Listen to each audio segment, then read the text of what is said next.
요즘에 몇 사람을 만났는데 그분들이 그런 이야기를 해요. 우리 어머니가 멀리까지 와서 아기를 이렇게 봐주는데 뭐 고마운 것도 고마운 거지만 딸이 또 그런 말을 하면 또 이상하긴 한데요. 딸이 엄마 다행인 줄 알아. 딸이 있으니까 손잡으러 왔다 갔다 하잖아. 할 일이 있으니까 건강해지고 좋잖아. 그 얘기를 한다고. 딸이 할 얘기인가 아닌가 모르겠지만 그 얘기가 또 전혀 틀린 이야기도 아니에요. 근데 내가 그랬어요. 용돈은 드립니까? 드리죠. 그러면 뭐 손자도 볼 겸 용돈도 받을 겸 운동도 하고 눈 이제 왔다 갔다 하면서 눈 호강도 할 겸 콧바람도 좀 쐴 겸 뭐 괜찮다. 그것도 여러분 오늘 우리가 뭘 하든지 간에 할 일이 있어야 내 의미가 있는 겁니다. 그냥 아무것도 안 하고 그냥 주는 거 먹고 막 있으면 그게 어디 짐승과 다를 바가 있겠습니까? 우리에 갇혀놓고 닭이라든지 또 사육하고 있는 어떤 짐승이라든지 이렇게 해놓고 밥만 먹고 클 때까지만 기다리고 있다가 너 크면 잡아먹겠다 팔겠다 이런 거 무슨 의미가 있겠습니까? 우리는 일어나면 할 일이 있고 내가 뭔가 새로운 꿈을 가지고 바라보는 게 있을 때 의미가 있는 것입니다. 성경은 아브라함을 통해서 우리에게 비전이 있는 삶이 얼마나 중요한가를 보여주고 있습니다. 아브라함은 하나님께로부터 약속을 받았습니다. 그 약속이 이루어지기까지 무려 25년이 걸렸습니다. 세월이 흘러간다고 하는 것은 참 우리에게 여러 가지 생각을 아주 복잡하게 합니다. 어떤 것은 희망이 일어났다가도 어떤 것은 위로가 됐다가도 어떤 것은 포기도 어떤 것은 막 실망도 어떤 데는 분노도 어떤 데는 미움도 어떤 데는 이것저것 다 싫고 다 떠나버리고 싶은 여러 생각들이 마음에 거차하게 되어집니다. 하나님께서 포기하지 않도록 반복해서 비전을 새롭게 해주심으로 아브라함은 비전을 잃지 않았습니다. 끝까지 비전을 품고 결국에는 하나님이 보여주신 비전을 이루는 사람이 되어진 것입니다. 어쩌면 우리에게도 하나님이 우리에게 어렴풋이 옛날부터 기도했다든지 막연한 생각을 가지고 있지만 우리의 생각이 있어서 포기하지 못하고 지금도 있다면 그것이 여러분에게 큰 이 건강과 삶을 이렇게 역동적인 삶을 만들어내는 계기인지도 모릅니다. 여러분 속에 여전히 살아있는 꿈이 있기를 바랍니다. 여전히 나는 앞으로 이런 사람이 될 거고 이런 자녀들이 앞으로 나올 줄로 믿고 이렇게 한다. 꼭 기도하시길 바랍니다. 제가 가는 이 병원에 이 병원장님이 가면은 와서 차 이렇게 대접하면서 목사님 기도 한번 해주고 가세요. 그 병원장님이 하는 말씀 가운데 우리 아들과 딸이 있는데 우리 집안의 자녀들 가운데 노벨상을 받은 아이가 나오기를 위해서 기도하고 있는데 목사님 기도해 주세요. 알겠습니다. 여러분 이런 비전이 있기를 바랍니다. 신앙이 벌써 거기도 4대가 되어지니까 놀라운 일이에요. 며칠 전에 이제 운동을 하고 뒷풀이를 이렇게 하는 가운데 다들 뭐 사업도 하고 나이들도 들고 이런 사람들이라 뭐 맥주를 한 잔씩 하는 사람도 있고 이것저것 하는데 한 사람이 거기도 교회를 다니는 이제 사업을 한 사람이 있어요. 자기는 지금 손자가 있는 손자는 4대 그러니까 위에 믿고 자신 믿고 아들 믿고 손자 4대. 그래서 제가 그랬어요. 4대체는 저절로 된다. 우리나라의 큰 교회를 지금 담임하고 있는 목회자들은 다 믿음의 4대체에 해당되는 분들이다. 그분들이 된다. 그래서 우리가 믿음으로 끝까지 우리가 포기하지 않고 기도하고 후손 가운데 좋은 믿음이 나오길 중보기도 하고는 믿음의 4대 정도 되면은 저절로 굴러간다. 노력하지 않아도 그들은 위에서 뿌려주는 그것에 의해서 양분에 의해서 그냥 지나가는 걸 믿습니다. 그러니 여러분 우리가 믿음으로 지금 아무런 열매가 없다고 생각하는 그것 때문에 염려하지 않기를 바랍니다. 하나님이 아브라함을 부르시고 그에게 자녀를 주시겠다. 하늘의 별처럼 바다의 모래알처럼 이 티끌처럼 많게 해주시겠다고 약속했는데 몇 년 동안 자녀가 없었다? 약속 자녀가 25년 동안 없었어요. 25년 만에 내 아이가 태어나게 되어진 것입니다. 우리가 승리하는 인생을 살려면 비전을 가져야 합니다. 비전은 야망과는 다릅니다. 야망은 자기 자신이 이루기 원하는 꿈, 나의 소망을 이야기합니다.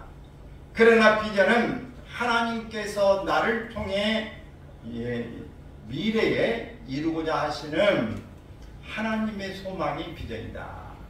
하나님의 비전과 나의 비전, 하나님의 소망과 나의 소망이 바로 차이가 있다. 그래서 오늘 우리는 꿈보다도 야망보다도 뭘 가져야 된다? 비전을 가져야 되는 거예요. 야망은 나 자신을 위한 것, 나의 목표, 이것을 가지고 소망하는 것만을 바라는 것이 야망이에요. 그래서 세상 사람들은 다 비전이 아니라 뭐예요? 야망이 있는 거예요. 국회의원이 간다, 정치를 한다, 뭘 한번 해보고 싶다, 다 그것은 야망에 있는 것입니다. 그러면 오늘 우리는 하나님의 마음을 시원케 해드리는, 하나님의 뜻을 이루어드리는 이런 소망, 비전을 품기를 바라는 것입니다. 비전이라고 하는 것은 방향을 제시합니다. 비전은 에너지를 제공합니다. 비전은 사람들 몰입하게 하고 그들로 하여금 전력을 다해 앞으로 나아가게 합니다. 고린 시장이 차가 있고 우승을 내가 목표로 하고 있고 이걸 통해서 하나님 앞에 영광을, 나라의 위협을, 영광을 돌려야 되겠다는 꼬린자를 보면서 온전히 이 총소리만을 듣고 달리는 것이에요. 이렇게 달리는데 오늘 100m를 달리는데 한 12초쯤 달리면은 아주 이 동네나 이 지역에서 잘한다고 소문납니다. 여러분은 100m를 얼마 정도나 뛸 것 같습니까? 저는 뛰면 지금 한 16초 뛰지 않을까 싶은데, 그러면 10초 정도 뛰면 우리나라에서 잘 뛰는 게 됩니다. 근데 세계의 기록은 몇 초냐? 9.5초. 지금 조금 더 줄어든가 모르겠어요. 9.5초. 그러니까 딱 착각 이렇게 9번 반이면 100m 이미 가버려요. 그냥 숨도 안 쉬고 그냥 준비했다 그냥 총알같이 나가는 겁니다.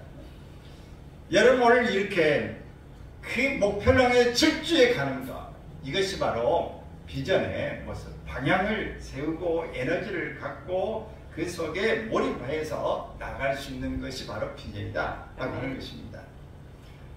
그러면 어떻게 해야 우리가 비전을 품을 수 있을까? 아브라함은 이 하나님께서 그를 통해서 비전을 주시고 하나님의 뜻을 이루시기를 원했습니다. 그래 하나님이 만나주신 거예요. 하나님이 불러주신 겁니다. 그리고 그를 가라고 말씀하신 거예요. 그리고 그 가는 중간에 지치지 않도록 또 포기하지 않도록 하나님이 계속해서 말씀하시고 만지시는 것입니다. 그러므로 오늘 우리가 지금까지 오면서 포기하고 싶고 힘들고 어렵지만 그래도 어떤 경우에는 믿음이 없는 사람도 자녀 보고 얘 보고 어떻게 내가 나갈 수 있어. 그런데 아이를 보고 참고 또 내가 지금까지 여기까지 왔는데 고생 왔는데 여기서 포기하면 어떻게 라면서 또 그 뒤를 보면서 또 그것을 마음을 달래고 또 다시 한 마음을 붙잡아서 지금까지 또 살아온 일이 아니겠습니까? 하나님 앞에 기도하는 사람들은 그래도 지금까지 기도해왔고 하나님 앞에 기도하는 게 허물어지지 않는다. 여러분 이 1000만원짜리 적금 들 때에 얼마까지 넣어야 1000만원짜리 적금 깰 수 있어요? 물론 뭐 중간에도 깨면 깰 수 있죠. 근데 돈이 큰 몫이 안 되고 목표를 이루지 못하는 것 때문에 마음에 또 급한 일이 있으면 뭐 어쩔 수 없이 해야 할 수 있지만은, 그러나 우리가 참고 계속 들여붓고 어려워도 들여붓는 가운데 얼마가 돼야 참는다? 1000만원 목표가 차야 찾을 수 있어요. 오늘 우리에게 힘들고 어렵지만 지금 결과물이 나오지 않지만 조금 더 가고 어떤 건 3년짜리 5년짜리를 넣으면서 그 돈이 결국은 찰 때까지는 우리가 찾을 수 없는 것입니다. 그때까지 보이지 않아요. 내 수중에 들어오지 않아요. 있기는 있어요. 없는 게 아닙니다. 그러나 그 목돈이 내 안에 올 때까지는 기다려야 되는 것입니다.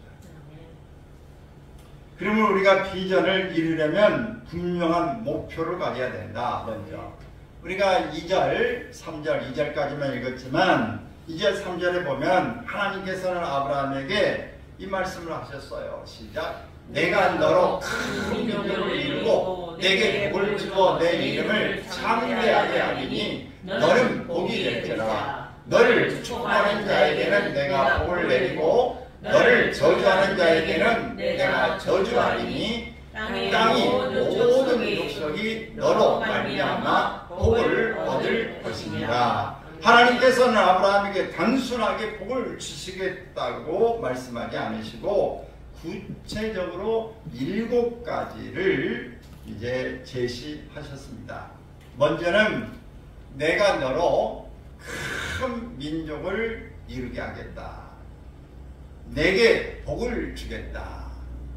내 이름을 창대하게 하겠다. 너는 복이 될지라. 너를 축복하는 자에게는 내가 복을 내려주겠다. 너를 저주하는 자에게는 내가 저주하겠다. 땅의 모든 족속이 너로 말미암아 복을 받을 것이다. 이렇게 말씀했어요. 여러분, 우리가 토막토막 끊어보면 하나님이 우리에게 말씀하시는 일에 정확한 것을 알 수 있습니다. 그냥 한 문장으로 쭉 읽으면 하나님 복 주시는구나. 그냥 이렇게 알고 이게 끝나는 것 같지만 하나님 구체적으로 우리에게 어떤 이 복을 말씀하시는지를 우리가 잘 볼 수 있습니다.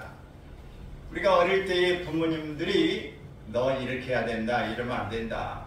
여러분 귀에 쏙쏙 들어올까요? 쏙쏙 안 들어올까요? 쏙쏙 안 들어와요. 여러분은 쏙쏙 들으시나 보죠? 나머지 분들은 쏙쏙 안 들어요. 근데 어느 날 어느 순간에 나이를 먹고 난 다음에 그 이야기가 그래서 그랬구나, 어릴 때 그런 이야기했어 라고 하는 게 이해되는 때가 있죠. 항상 되는 게 아니에요. 들었지만 그 소리가 빨리 들려지면 그 사람은 이미 속이 든 거예요. 철이 든 거예요, 이 사람. 근데 우리가 아무리 이야기를 해도 철이 들거나 속이 든 사람이 별로 없어요. 그래서 어릴 때부터 지라고 어른같이 둥둥하면 생영감이라고 이렇게 이야기하고 철이 들었구나, 아이가. 예, 그래요. 여러분 질문하겠습니다. 저는 어릴 때에 생명감수를 들었을까요? 안 들었을까요? 들으셨을 것 같아요. 네, 제가 철이 일찍 들었어요. 그래서 무게가 제법 나갔습니다. 제가 철이 많이 들어가지고 몸에. 여러분 뭐 그렇다고 말을 그렇게 했다고 다 철이 드는 것만은 아니겠지만 어쨌든 우리가 이 말하는 것을 잘 알아들을 수 있고 이해하고 그것을 행동에 옮길 수 있는 사람은 정말 그만큼 빨리 나아갈 수 있고 다른 사람처럼 탈선하고 가지 않는 길이 될 수 있는 것입니다. 그러면 여러분 하나님이 하신 말씀을 우리가 잘 기울여 들을 수 있기를 바랍니다. 아브라함은 하나님께 주신 말씀을 마음에 담았습니다. 아브라함에게는 구체적이고 분명한 삶의 목표가 생겼습니다. 우리가 새해가 되면 늘 목표를 세우지 않습니까? 신년에 어떤 기도 제목을 어떻게 했는지 여러분 기억하고 계세요? 지금 기도 제목이 신년에 세웠는데 지금 어디쯤 왔을까? 여러분 지금 기억하고 있습니까? 잘 이렇게 모르시죠? 근데 전혀 여러분하고 별로 사연도 없는데 10월만 되면 뭐 이용도 부르고 뭐 저녁록도 부르고 10월의 마지막 밤 뭐 전혀 어떤 여자하고 어떤 남자가 헤어진 기억도 없는데 맨날 그 노래하면 아 이거 10월의 그 마지막 밤을 자꾸 노래 부르는 거 그건 여러분 잘 기억하시죠? 근데 여러분 꿈은 기억하고 계세요? 어디쯤 왔을까? 이런 분명한 목표를 가져야 합니다. 그래서 여러분들이 하나님 앞에서 우리가 늘 이 목표는 관역과 같은 거예요. 이런 것처럼 이런 모습으로 우리가 하나님 앞에 목표를 잘 세워가야 되는 것입니다. 아무리 지식이 있고 능력이 있고 열정이 있어도 목표가 없으면 성과를 낼 수 없다 하는 겁니다. 1953년 미국의 에일 대학교에서 졸업한 학생들을 대상으로 한 그 조사가 있었습니다. 그 조사는 학교를 졸업하기에 앞서 학생들이 얼마나 확고한 삶의 목표를 가지고 있는지 알아보기 위한 것이었습니다. 조사 결과 67%의 학생들은 아무런 목표를 설정하고 있지 않았습니다. 오직 3%의 학생들만이 자신의 목표를 글로 적어주었다고 합니다. 20년 후에 확인한 결과 학생 시절 자신의 목표를 글로 썼던 3%의 졸업생이 축적해 놓은 재산은 97명보다도 3%에 적어놨던 이 학생의 재산이 97명보다 더 많았다. 이들 간에는 학력, 재능, 지능 면에서 아무런 차이도 없음에도 불구하고 목표를 글로 썼느냐 썼지 않느냐 이 영향에 따라서 이렇게 차이가 생겨났다고 하는 사실입니다. 성공을 원하지 않는 사람이 어디 있겠습니까? 그러나 성공하고 못하고는 능력 여부에 있는 것이 아니라 목표가 있느냐 없느냐에 달려져 있는 것입니다. 그래서 목표를 세우면 이미 반은 이루어진 것이다 이렇게 보시면 됩니다. 여러분 우리의 목표가 너무 낮으면 다 먹히고 사라져버리고 맙니다. 그래서 우리 자신이 내 능력보다 조금 더 높게 설정을 해야 합니다. 목표점을 높여야 우리가 그걸 향해 상상해 나아갈 수 있어요. 근데 터무니없이 높으면 포기해버리는 것이고 나는 안 된다. 너무 낮으면 전혀 의미가 없는 것이고 내가 늘 하던 대로 하면 그 의미가 없어요. 또 비전을 이루려면 희생의 대가를 치러야 합니다. 본문 1절을 보면 읽습니다. 여호와께서 아브라함에게 이르시되 너는 너의 고향과 친척과 아버지의 집을 떠나 내가 내게 보여줄 땅으로 가라. 아브라함에게 주어진 비전에는 조건이 있었습니다. 그 조건이 뭐야? 고향을, 친척을, 아버지 집을 떠나라 하는 것입니다. 아브라함 당시 본토 친척 아비집이란 오늘날과 같이 단순히 친족을 이야기하는 것이 아닙니다. 그것은 바로 아브라함의 목숨을 보존할 수 있는 생명의 연합체라는 의미를 가집니다. 내가 살고 있는 생명의 연합체. 옛날에는 사람이 많이 모이는 게 능력이었어요. 힘이었어요. 왜? 싸움을 할 때 이 족수가 많아야 이깁니까요? 그래서 이 힘을 가지고 있는 이것이 중요한 것이었습니다. 근데 내 보호막이 되는 그것을 떠나서 타지에 가면 보호막이 전혀 없는 것입니다. 그러므로 그것은 생명을 보존할 수 있는 아주 그 약점을 가지고 있는 것입니다. 그런데 하나님께서는 내 본토 친척 아비집을 송두림째 그 지역의 이 생명체, 연합체를 떠나라고 하는 말씀인 것입니다. 하나님께서 아브라함에게 요구하신 것은 지금까지 내가 가진 모든 기준, 가치관, 모든 전통, 모든 습관들을 다 버려라. 그리고 너의 목숨을 보여줄 모든 것을 버리고 내가 내게 지시할 땅으로 가라 라고 말씀하신 것입니다. 이것은 결코 쉬운 일이 아니었습니다. 평생 살아온 고향 땅을 떠난 일은 나무를 뿌리채 이곳에서 저곳으로 옮기는 일과 같습니다. 뿌리채 옮기는 나무는 다시 새로운 땅에서 뿌리를 내려야 합니다. 자칫하면 죽기도 합니다. 그 나무를 통째로 옮기면 어떻습니까? 아무리 잘 옮긴다고 해도 뿌리가 장가지가 잘라지고 큰 나무는 많이 잘라내고 옮겨 심어야 되는데 옮겨 심어도 그 땅과 접합해서 양분을 받고 다 이렇게 딱 접속이 되어 있었던 그것에 다시 땅과 합치되고 땅에 뿌리를 내려주면서 안정을 받고 하려면 얼마나 몸살을 앓고 얼마나 힘이 듭니까? 살지 죽을지 몰라요. 날 좋고 좋은 모습으로 해놔야 사는 것입니다. 이렇게 불확실하고 모호한 그런 더군다나 하나님께서 어디로 가라고 말씀하시는 게 아니라 지시할 땅으로 가라고 말씀하시는 이 내용에 불확실성을 가지고 있는 것인데 기꺼이 자신의 기득권을 포기한 희생을 감내한 이런 결정이 바로 우리가 비전을 가진 사람에게 있어서 희생의 대가를 치러야 하는 것입니다. 영국의 의사 에드워드 제너라고 하는 사람은 천연두가 유행하고 많은 사람들이 사망한 것을 보았습니다. 그는 비록 신출대기 의사였지만 안타까운 마음에 실험을 거듭하여 젖소에서 천연두의 면역성을 가진 우두를 발견했습니다.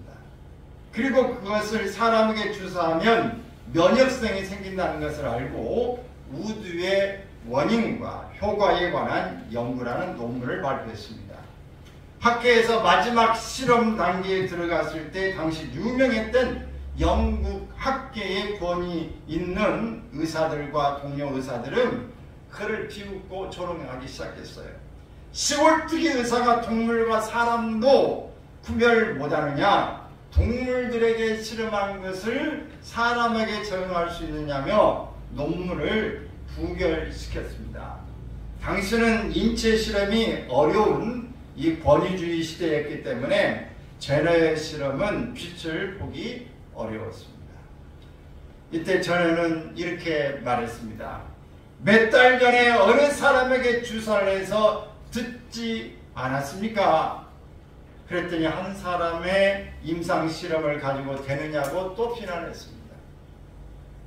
그러자 제너는 눈물을 흘리면서 호소했습니다. 여러분, 저는 한 명이 아니라 23명을 실험했습니다.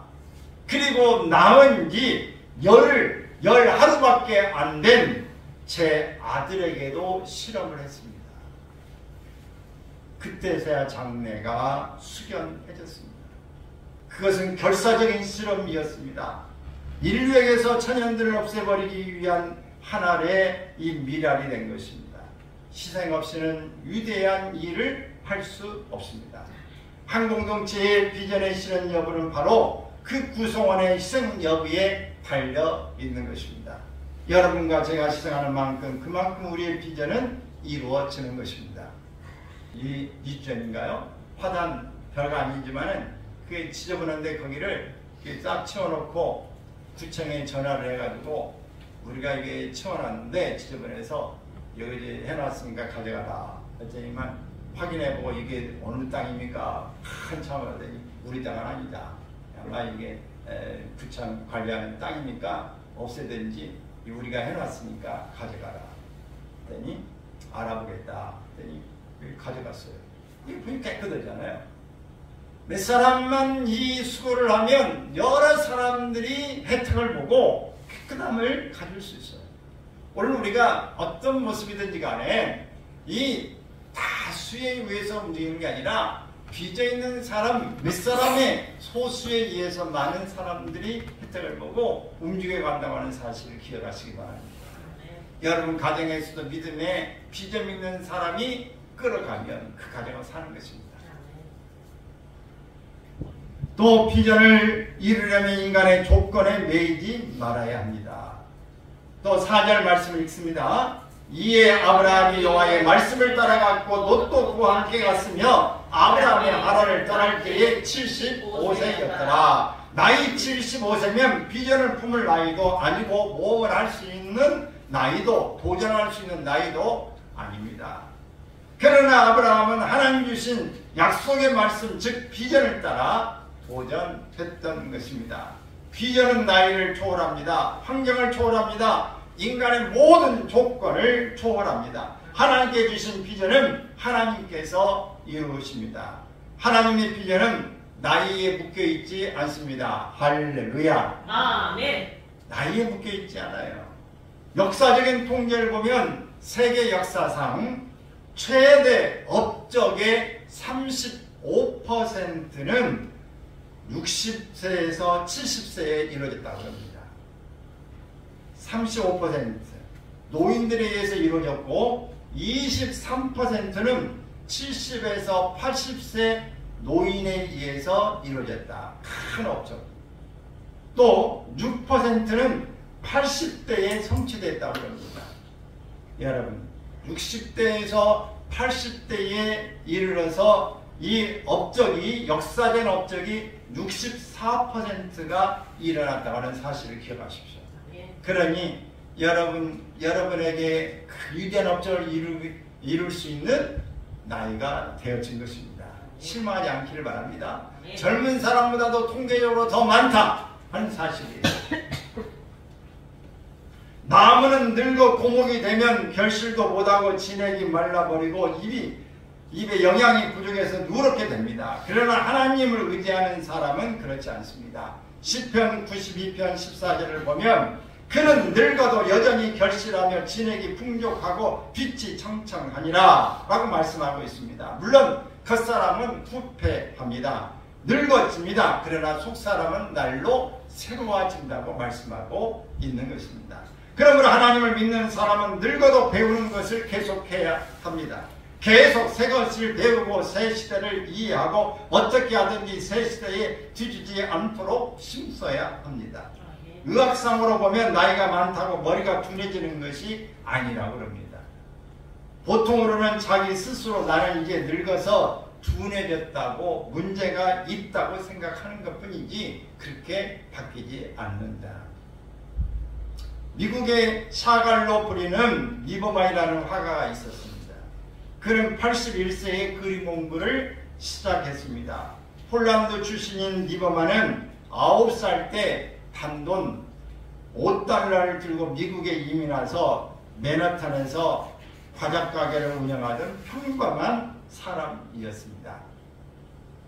리버만은 74세에 은퇴한 후에 이 노인정에서 바둑을 두며 소일을 그렇게 했습니다. 그런데 하루는 바둑 파트너가 약속을 어겨서 혼자서 무료한 시간을 보내고 있었어요.